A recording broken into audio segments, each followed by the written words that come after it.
Millionaires are leaving China in droves. They're taking their money with them. For the battered Chinese economy, this exodus could spell disaster. Welcome to China Uncensored. I'm Chris Chappell. There was a time, once, when China's economy was booming.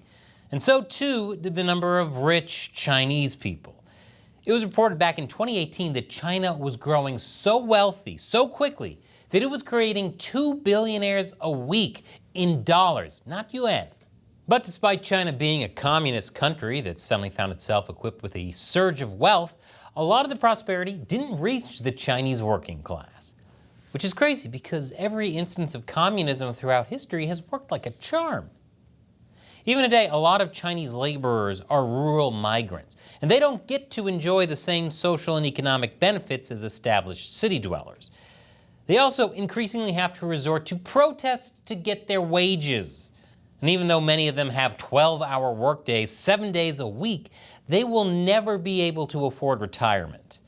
And for those rural Chinese that have chosen to remain in the countryside to farm, things aren't much better, as they might run into this local official screaming at them to pay an exorbitant fee before they can get to work in their fields. Faced with such circumstances, it's not surprising that Chinese emigration rates have only increased in recent years, from around 190,000 in 2019 to more than 300,000 in the past 2 years. What's perhaps more surprising, though, is that the Chinese people that got rich during the super growth years are packing up and skipping town too.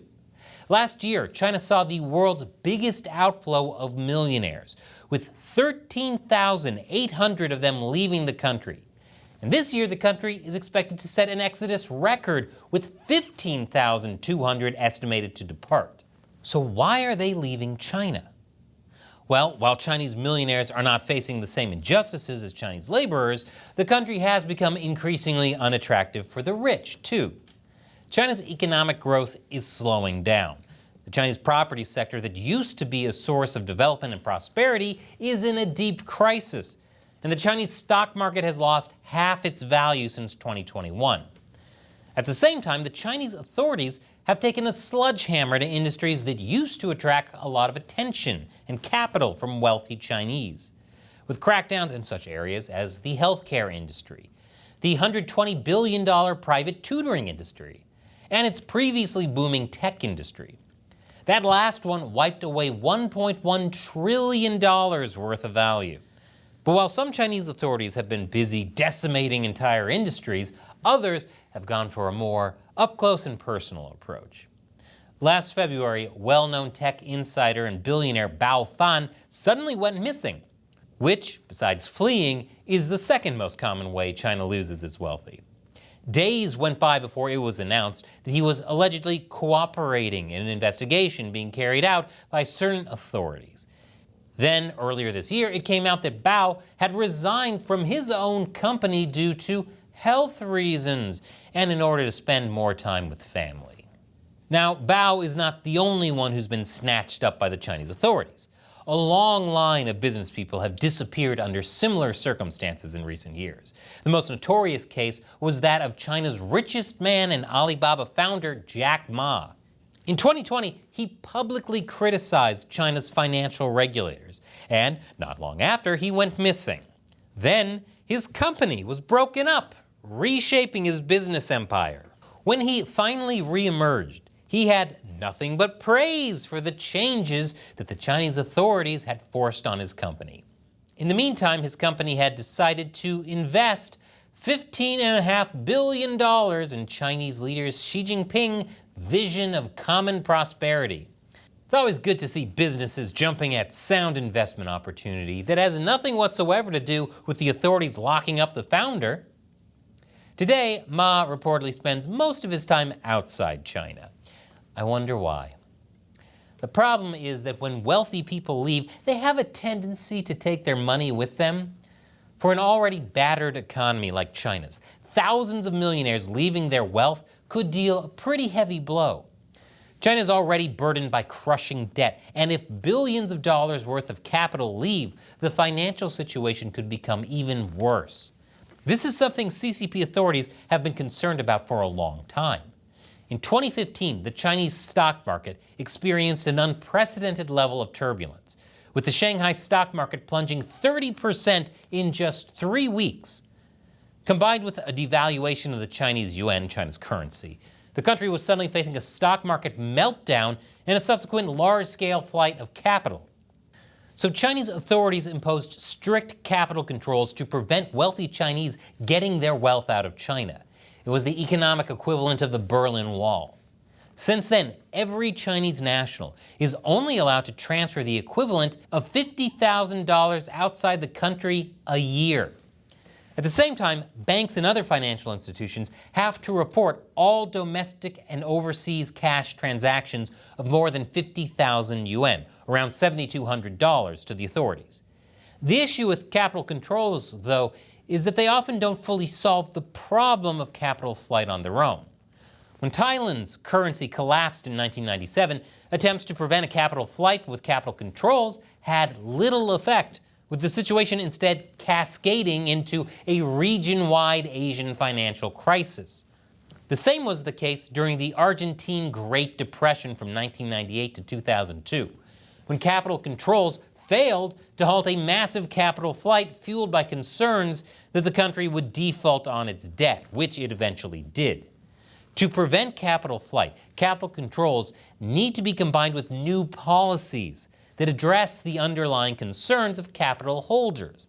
However, given the soaring number of Chinese millionaires leaving China right now, there's clearly very little confidence in policymakers addressing those concerns, to which I say, good.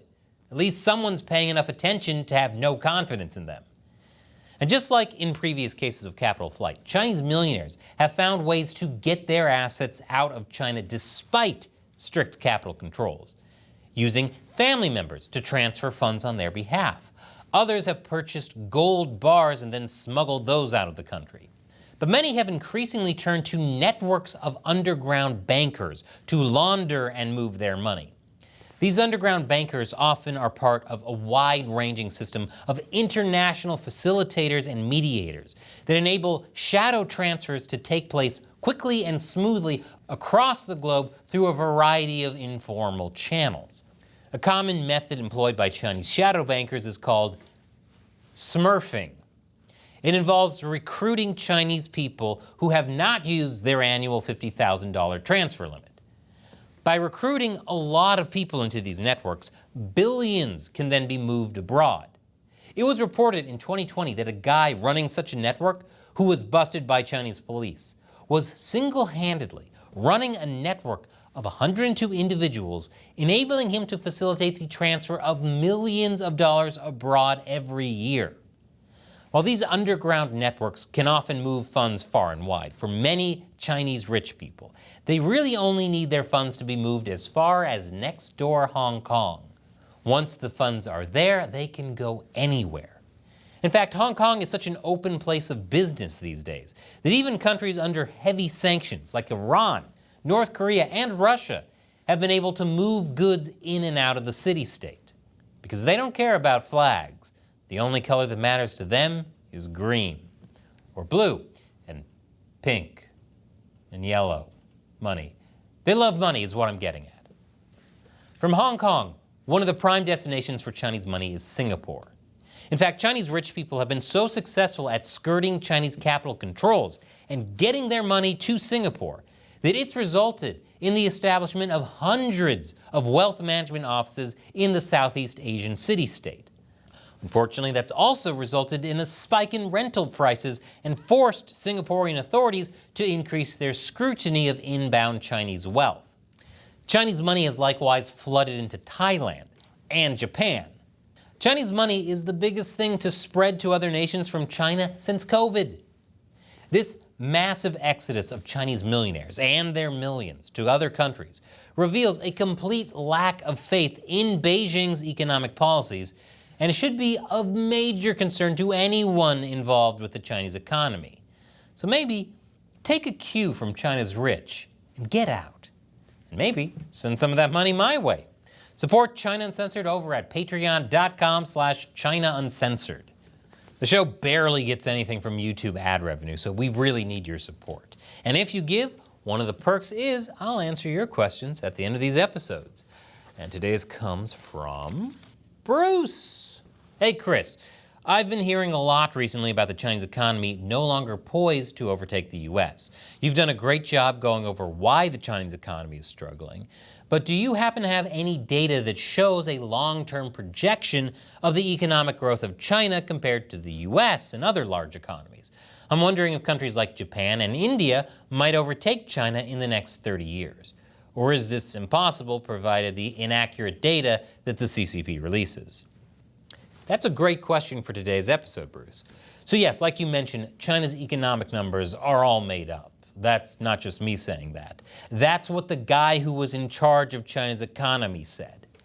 So we really don't know exactly what's going on with China's economy.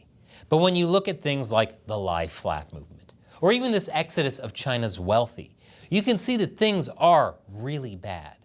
Things in the US aren't great, but people still choose to come here. No one's fleeing America. China won't become the world's biggest economy, not as long as corruption remains endemic under the CCP rule.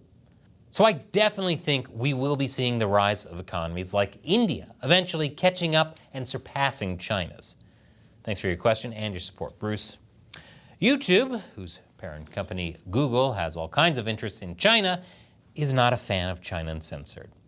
So I've taken to hiding controversial topics, like say the US defense of Taiwan, in gaming content.